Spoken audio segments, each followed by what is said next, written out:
En noviembre de 1661, la reina Mariana de Austria dio a luz a su hijo en el Real Alcázar de Madrid. Ese día se suponía que sería uno de los momentos más felices de su vida.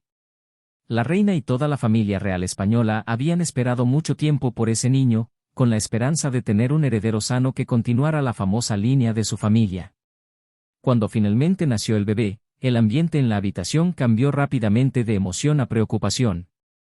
El recién nacido no se parecía a otros bebés.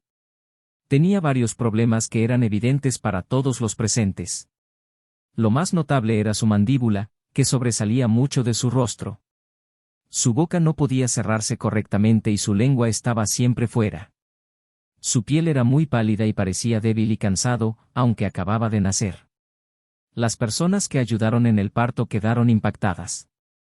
Intentaron ocultar sus sentimientos ante la reina, pero fue imposible. Algunos nunca habían visto un bebé con ese aspecto antes. Se preocuparon en silencio, temiendo que algo estuviera muy mal. Aunque los médicos de esa época no sabían mucho sobre genética, podían darse cuenta de que esto no era normal. La propia reina Mariana estaba confundida y asustada. Había esperado un hijo fuerte y saludable, pero ahora sostenía a un niño que parecía luchar solo por sobrevivir. Aún así, trató de mantenerse tranquila y esperaba que tal vez las cosas mejoraran.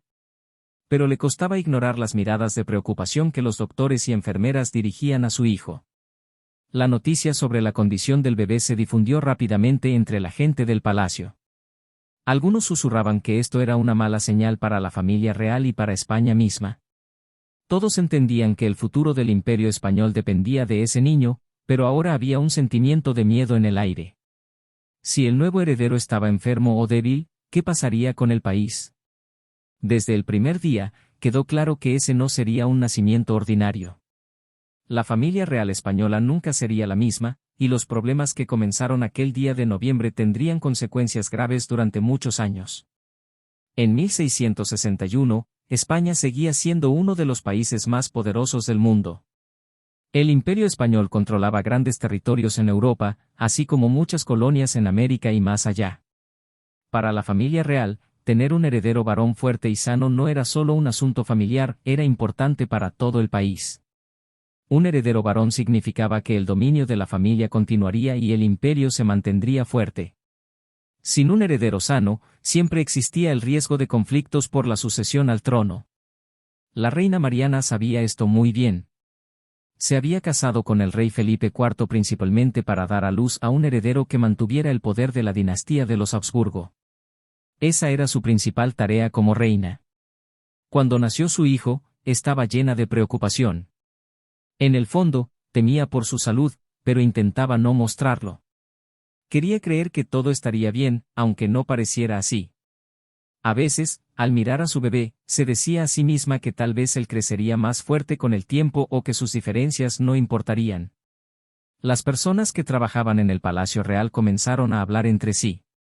Notaron que el nuevo príncipe no parecía saludable y eso los ponía nerviosos. Susurraban en los pasillos, temiendo que el futuro de España pudiera estar en peligro. Algunos decían que era un castigo por los errores antiguos de la familia. Otros simplemente se preocupaban de que el imperio pudiera volverse débil si el joven príncipe no podía gobernar. La corte real se volvió tensa. Todos esperaban para ver si el bebé sobreviviría y si algún día podría ser rey. El ambiente estaba lleno de miedo e incertidumbre. Aunque los comunicados oficiales del palacio intentaban sonar esperanzadores, quienes veían al bebé sabían la verdad. El nacimiento de Carlos no era solo sobre un niño, sino sobre el futuro de un imperio que muchos creían que no podía permitirse ninguna debilidad. La familia Habsburgo no siempre había enfrentado problemas. Su historia comenzó con grandes éxitos.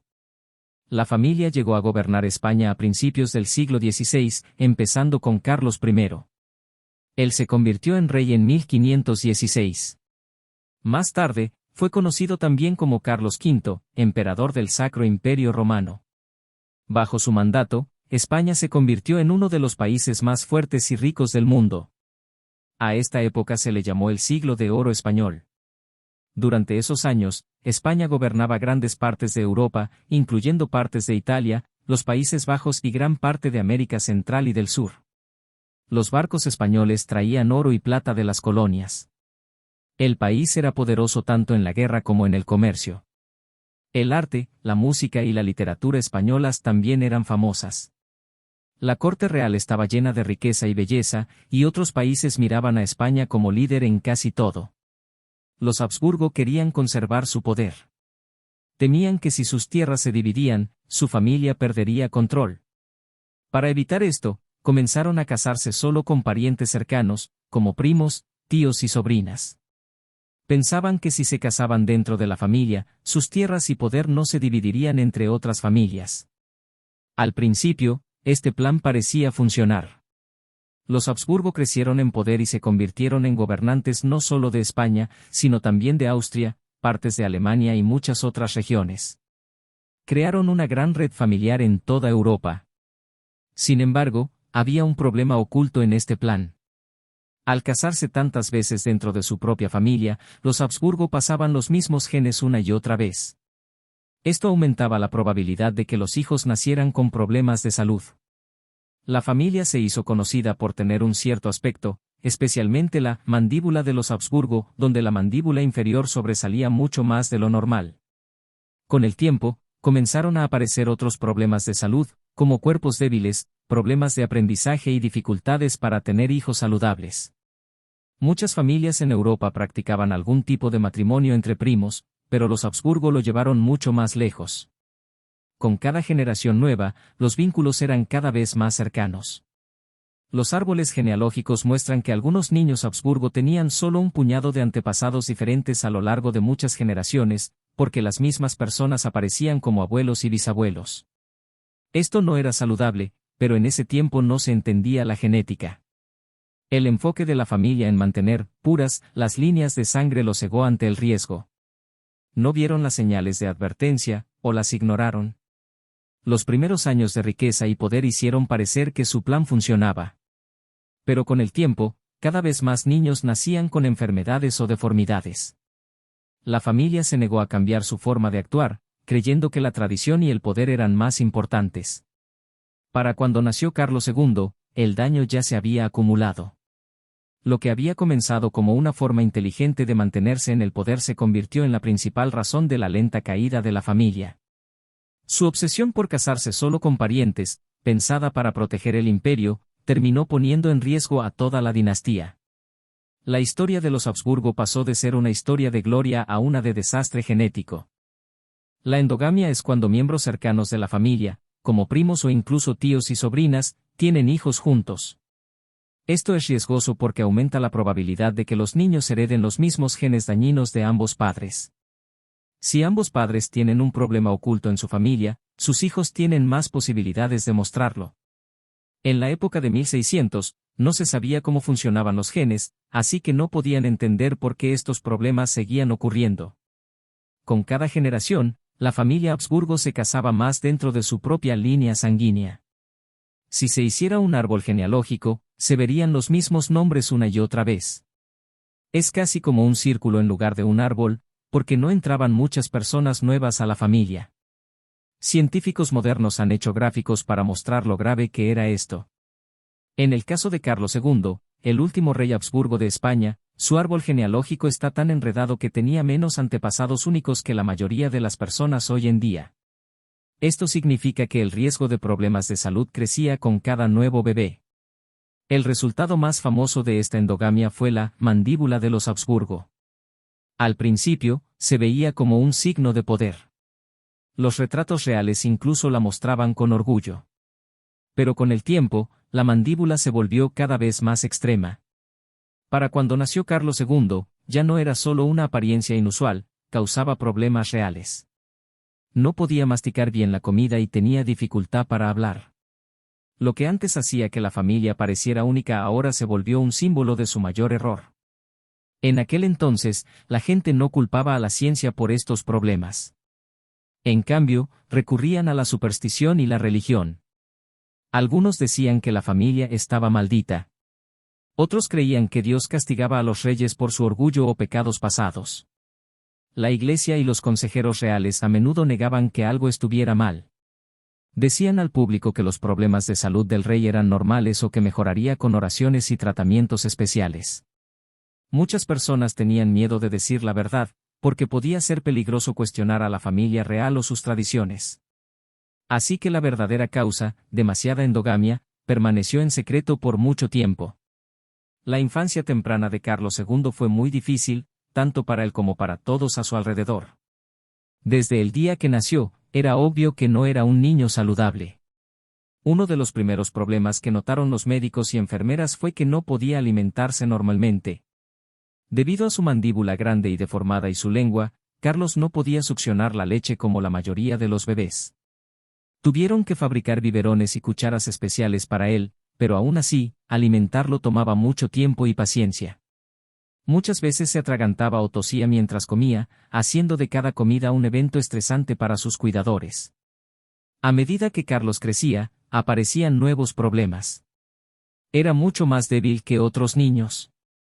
No podía levantar la cabeza ni mover brazos y piernas normalmente.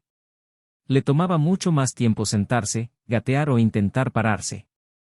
Cuando finalmente aprendió a caminar, era inestable y a menudo necesitaba ayuda para moverse.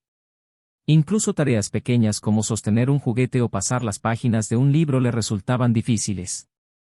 Hablar era otro gran desafío. Debido a su mandíbula y lengua, Carlos tenía dificultad para pronunciar sonidos claros. Intentaba decir palabras, pero a menudo salían como murmullos que hasta su madre tenía problemas para entender. La familia real contrató maestros y doctores especiales, esperando que pudieran ayudarlo a aprender, pero los resultados fueron decepcionantes. Carlos se atrasó en casi todas las áreas del desarrollo y quedó claro que nunca podría hablar o actuar como un niño normal. En la corte real, la gente trabajaba mucho para ocultar la verdad sobre la condición del príncipe. Solo los sirvientes y consejeros de confianza podían verlo de cerca. La mayoría de los visitantes eran mantenidos alejados o solo lo veían de lejos, durante eventos cuidadosamente planeados. Cuando llegaban embajadores extranjeros, les decían que el príncipe era tímido o que se estaba recuperando de una enfermedad. Los artistas que pintaban retratos de Carlos recibían instrucciones de hacerlo lucir más saludable y fuerte de lo que realmente era. La reina Mariana sufrió mucho durante estos años. Había soñado con darle a España un heredero fuerte, pero en cambio, pasó sus días cuidando a un niño muy enfermo y vulnerable. A menudo se culpaba a sí misma, preguntándose si había hecho algo mal durante el embarazo. Trataba de mostrar amor y paciencia, pero era difícil verla sufrir tanto por su hijo día tras día. Por las noches, se preocupaba por su futuro y el de España. El ambiente dentro del palacio era tenso y triste. Los sirvientes susurraban entre sí sobre la condición del príncipe, pero tenían cuidado de no decir nada en público. Siempre había un sentimiento de miedo, miedo de lo que le pasaría a Carlos, miedo de que la gente afuera descubriera la verdad y miedo de lo que todo esto significaba para la familia real y el imperio. La verdad sobre la salud de Carlos era el secreto más grande de la corte real, y todos debían ayudar a mantenerlo.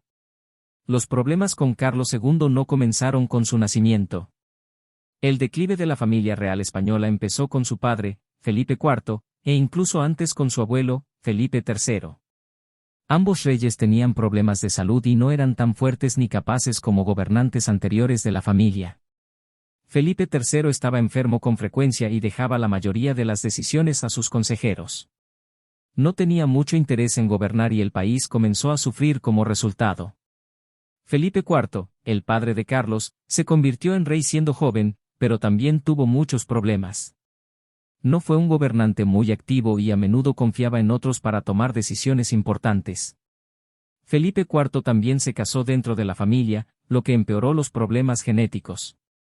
Tuvo muchos hijos, pero solo unos pocos sobrevivieron y la mayoría no era saludable.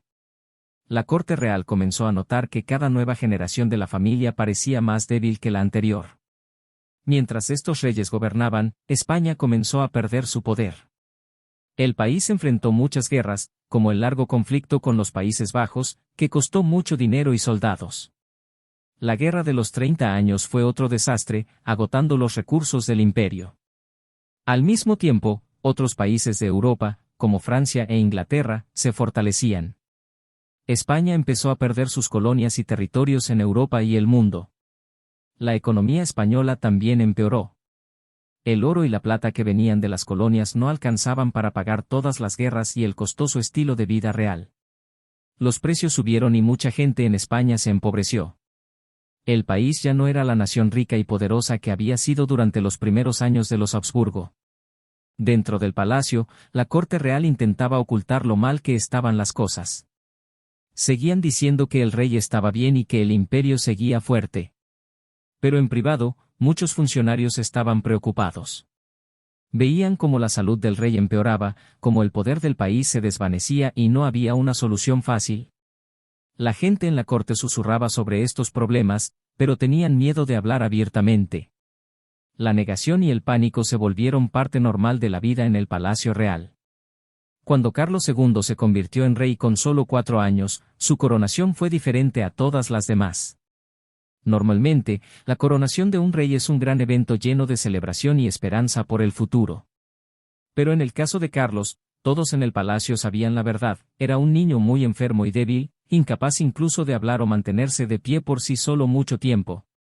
Aún así, la corte necesitaba mostrar a España y al mundo que la familia Habsburgo seguía en control. Para que todo pareciera normal, el personal real hizo muchos arreglos. La corona de Carlos tuvo que hacerse especialmente para su gran cabeza. Ayudantes se paraban fuera de la vista para sostenerlo cuando no podía mantenerse equilibrado. Como Carlos no podía pronunciar los juramentos reales, alguien más los decía en su lugar, fingiendo ser su voz. Cuando se necesitaba la firma del rey en documentos, los oficiales de la corte guiaban su mano para hacer marcas que parecieran oficiales, aunque Carlos no tenía idea de qué estaba firmando. Después de la coronación, la corte anunció que Carlos era ahora el verdadero gobernante de España. Pero en realidad, no gobernaba nada. Como era solo un niño, y uno con serios problemas de salud, un grupo de adultos conocido como la regencia tomaba todas las decisiones. El poder real estaba con su madre, la reina Mariana, y unos pocos consejeros de confianza. Ellos dirigían el país en nombre de Carlos y trabajaban duro para mantener el secreto de que el rey no podía gobernar. Otros países en Europa pronto supieron lo que estaba pasando en España. Los embajadores y visitantes que vieron a Carlos en persona enviaron informes a sus países describiendo su estado débil. Algunos lo describían más como un niño que como un rey. Los rumores se difundieron rápido y otros gobernantes comenzaron a dudar que España fuera fuerte. En algunas cortes europeas, la gente incluso bromeaba sobre el rey español y cuestionaba si los Habsburgo podrían mantener el poder por mucho tiempo más. Pero también había miedo. España todavía poseía grandes tierras y recursos. Algunos líderes temían que el país pudiera fracturarse o caer en guerra civil si alguien intentaba aprovechar la situación. Al mismo tiempo, vecinos poderosos como Francia y Austria comenzaron a hacer planes secretos. Observaban a España de cerca, esperando beneficiarse de sus problemas cuando llegara el momento adecuado. Para España, este era un momento peligroso. Por fuera, todo parecía normal, pero en realidad el país estaba gobernado por un rey que no podía gobernar y una corte que luchaba por mantener la apariencia de fuerza. Esta situación convirtió a España en un blanco para enemigos y en motivo de burla para otros. El futuro del que alguna vez fue un gran imperio pendía de un hilo. Dentro del Palacio Real, mantener la verdad sobre la salud de Carlos II era una prioridad máxima. La familia real y sus consejeros sabían que si la gente descubría lo enfermo que estaba realmente el rey, podría traer caos a España. Para proteger su secreto, tomaron medidas estrictas y a veces severas. Sirvientes y funcionarios que trabajaban cerca del rey debían jurar que no hablarían de lo que veían. Quienes eran sorprendidos compartiendo detalles sobre la condición de Carlos corrían el riesgo de perder su empleo o algo peor. En algunos casos, quienes hablaban abiertamente sobre la salud del rey eran amenazados con la cárcel o la muerte. La familia real quería que todos pensaran que el rey solo era tímido o tenía problemas menores que desaparecerían. La Inquisición española, un tribunal religioso poderoso, también se involucró. La Inquisición era famosa por perseguir la herejía, pero durante este tiempo también vigilaba a quienes difundían rumores sobre el rey. Si alguien sugería que la familia real estaba maldita o cuestionaba el derecho del rey a gobernar, podía ser arrestado y juzgado. A veces, las personas eran castigadas solo por hablar de los problemas de Carlos, incluso en privado. Esto creó un ambiente de miedo y silencio en toda España. A pesar de todos estos esfuerzos, las noticias sobre la verdadera condición de Carlos no pudieron ocultarse por completo. Embajadores extranjeros y visitantes que llegaban a la corte notaban cosas que no tenían sentido. Veían lo cuidadosamente que mantenían al rey alejado de la vista pública y cómo luchaba con tareas básicas. Estos visitantes escribían informes secretos y los enviaban a sus países. Sus cartas describían la enfermedad del rey con detalle y pronto, los líderes en toda Europa conocían la verdad. Incluso con todos los encubrimientos y castigos, era imposible detener los rumores completamente. La gente hablaba en susurros y el secreto se difundió lentamente más allá de las paredes del palacio. Los esfuerzos de España por proteger su imagen no pudieron evitar que el mundo supiera la condición del rey, y esto volvió al imperio aún más vulnerable. Una de las mayores preocupaciones para la familia real española era si Carlos II podría tener hijos. Todos esperaban que si se casaba y tenía un hijo sano, la familia Habsburgo sobreviviría y el imperio podría continuar. Pero los problemas de salud de Carlos lo hacían casi imposible. Carlos se casó primero con María Luisa de Orleans, una princesa francesa. Ella era joven, amable y llena de esperanza cuando llegó a España. Sin embargo, su nueva vida no fue nada como esperaba. Pronto se dio cuenta de que su esposo estaba muy enfermo, tanto en cuerpo como en mente. Carlos apenas podía hablar claramente ni entender una conversación normal. También tenía dificultades con las partes básicas del matrimonio debido a sus problemas de salud. Aunque los médicos y consejeros intentaron muchos tratamientos, nada funcionó. Después de años de matrimonio, la pareja no tuvo hijos. María Luisa se entristeció y se sintió sola, escribiendo a menudo cartas a su familia sobre sus dificultades. Murió joven, y muchos decían que simplemente estaba con el corazón roto por su vida en España. Después de la muerte de María Luisa, la corte buscó una segunda esposa para Carlos, María Ana de Neuburgo, una princesa alemana. De nuevo, hubo esperanza de que una nueva esposa pudiera traer un heredero. Pero los mismos problemas continuaron. Carlos estaba demasiado enfermo para tener hijos. María Ana enfrentó presión de todos lados, la culpaban por no quedar embarazada, aunque no era su culpa. Vivió en una corte llena de estrés, secretos y rumores. En sus cartas, escribió sobre su vida infeliz y sus preocupaciones por el futuro. Mientras la familia real desesperaba por un heredero, otros países de Europa observaban de cerca. Sabían que si Carlos moría sin hijos, España enfrentaría una crisis. Varias naciones poderosas empezaron a planear qué harían cuando el rey muriera. Algunos hicieron tratos secretos, otros planearon tomar partes del imperio español. Todos esperaban el momento en que España sería demasiado débil para defenderse. La búsqueda de un heredero real se convirtió en una historia de tristeza y fracaso. Las dos esposas de Carlos sufrieron, y Carlos mismo quedó solo, incapaz de salvar el futuro de su familia. El resto de Europa estaba listo para actuar en cuanto España mostrara algún signo de colapso. A medida que Carlos II envejecía, su salud empeoraba aún más. Para cuando llegó a los 30 años, apenas podía hacer algo por sí mismo. Su cuerpo se debilitaba cada año más y pronto necesitaba ayuda para casi todas las tareas diarias.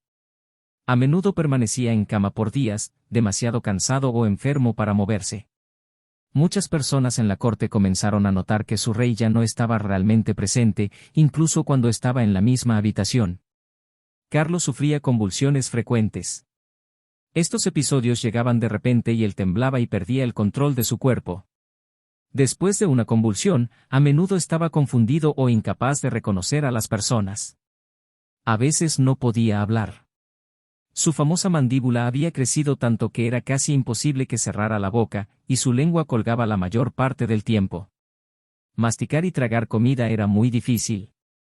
No podía comer comidas normales, así que los sirvientes tenían que preparar alimentos suaves o líquidos, alimentándolo con cucharas o vasos especiales. Los músculos de Carlos se fueron debilitando cada vez más. Perdió la capacidad de caminar o incluso sentarse sin ayuda. A veces parecía paralizado. Los médicos de la corte probaron todo tipo de tratamientos, pero nada funcionó. En los últimos años de su vida, ya no podía escribir su nombre ni sostener un bolígrafo. Apenas podía emitir sonidos, mucho menos formar palabras, por lo que la mayoría de las personas no podía entenderlo en absoluto. Debido a estos problemas, las apariciones públicas se volvieron casi imposibles. La corte real trató de esconder a Carlos tanto como pudo. En las raras ocasiones que apareció, tuvo que ser cargado o apoyado por otros. Lucía tan enfermo y débil que mucha gente en España se sentía triste o impactada al ver a su rey así. Algunos visitantes incluso lo describieron más como un fantasma que como una persona viva. Dentro del palacio, el ambiente se volvió aún más tenso y desesperanzado. La familia real y sus consejeros sabían que no había posibilidad de que Carlos se recuperara. Solo intentaban mantenerlo cómodo y evitar escándalos. Muchos de los que lo cuidaban sentían pena por él. Sabían que no había elegido esa vida, sino que se había convertido en una víctima de las decisiones pasadas de su familia. En estos años finales, Carlos II fue rey solo en nombre. En realidad, no podía gobernar, decidir ni siquiera comunicarse. Su largo declive mostró a todos lo graves que eran los problemas de la familia real y que el fin estaba cerca. Para el año 1700, todos en la corte española sabían que Carlos II estaba cerca de la muerte. Pasaba la mayor parte del tiempo en cama, incapaz de hablar o moverse por sí mismo. A medida que su salud empeoraba, la pregunta de qué pasaría después de su muerte se volvió más importante que nunca. En el palacio, se discutía en secreto sobre quién debería ser el próximo rey. Algunos querían que un príncipe francés tomara el trono, mientras otros apoyaban a un pariente austríaco. Cada grupo intentaba acercarse a Carlos, esperando controlar sus últimas voluntades. Espías y embajadores extranjeros de muchos países llenaban la ciudad de Madrid. Se reunían en secreto, tratando de descubrir qué diría el testamento del rey. Algunos ofrecían regalos o dinero a los consejeros del rey para obtener información. Otros difundían rumores o intentaban engañar a sus rivales. La lucha por el poder se intensificó a medida que la salud de Carlos empeoraba. Cuando Carlos II finalmente murió en noviembre de 1700, fue el final de una larga y triste historia. Tenía solo 39 años. En el palacio, hubo poco luto real, la mayoría sabía que había sufrido mucho y que el país enfrentaba ahora una enorme crisis.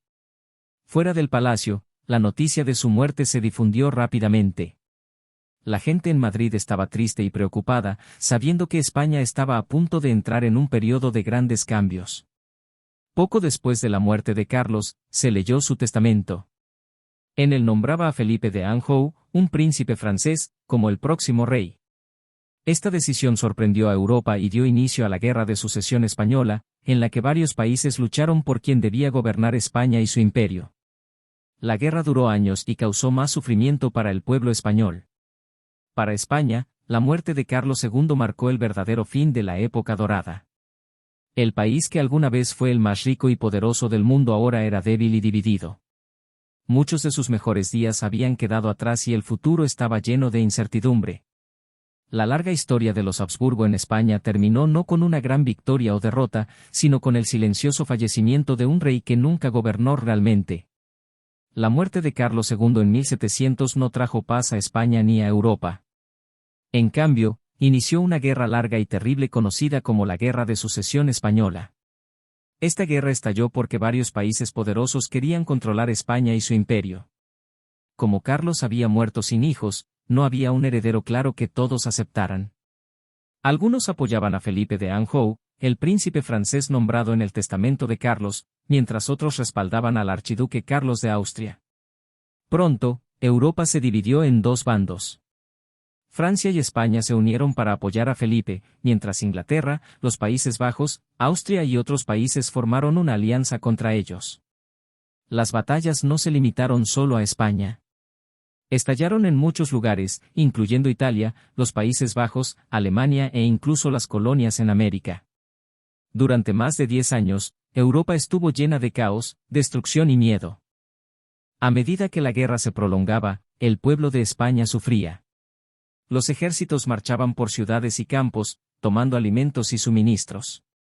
Muchas familias españolas perdieron sus hogares y la economía del país empeoró aún más. La guerra también se extendió a las colonias españolas. Algunas regiones en América y Europa cambiaron de manos varias veces, mientras las potencias rivales intentaban conseguir la mayor cantidad de tierras posible. Cuando la guerra finalmente terminó en 1714, España ya no era la superpotencia que había sido. Los tratados de paz obligaron a España a ceder muchos de sus territorios. Los británicos tomaron Gibraltar, así como algunas islas y derechos comerciales. Austria recibió grandes partes de Italia y los Países Bajos. El enorme imperio ultramarino de España fue dividido y su influencia en Europa se redujo considerablemente. Todo esto ocurrió porque la dinastía Habsburgo, desesperada por proteger su poder familiar, siguió casándose con parientes cercanos por generaciones. Los graves problemas de salud de Carlos II fueron el resultado final de este error. Él no pudo gobernar ni tener hijos, así que cuando murió, la línea terminó y todo el país pagó el precio. La caída del Imperio español no fue causada solo por la guerra o la mala suerte. Fue el resultado directo de las decisiones tomadas por sus gobernantes. Pensaban que estaban haciendo a su familia más fuerte, pero al final, sus acciones destruyeron uno de los imperios más grandes del mundo. La historia de Carlos II mostró a todos el peligro de ignorar la naturaleza y la ciencia en favor de viejas tradiciones. El mundo después de su muerte era completamente diferente al mundo en que nació. Hoy, los científicos pueden mirar atrás en el árbol genealógico de los Habsburgo y ver lo grave que fue la endogamia. Los estudios genéticos modernos muestran que Carlos II tuvo uno de los niveles más altos de endogamia encontrados en una familia real. Esto significa que heredó los mismos genes dañinos de su madre y padre, lo que explica sus muchos problemas de salud. Su caso se usa frecuentemente en clases de biología para mostrar lo que puede pasar cuando las familias ignoran la necesidad de diversidad genética. La historia de Carlos II y los Habsburgo es una advertencia para todas las familias poderosas y líderes. Pensaban que mantener el poder en la familia era lo más importante. Pero olvidaron que la naturaleza tiene sus propias reglas. No importa cuánta riqueza o tierras tenga una familia, no pueden escapar las leyes de la biología. Al final, sus esfuerzos por controlar todo solo llevaron a la debilidad y la caída. Para todos, esta historia es un recordatorio de que ignorar la ciencia puede tener grandes consecuencias. Los Habsburgo no sabían sobre genética, pero se negaron a cambiar incluso cuando los resultados eran evidentes. Confiaron en viejas tradiciones en lugar de nuevos conocimientos. Esta elección llevó a la caída de su imperio y al sufrimiento de millones.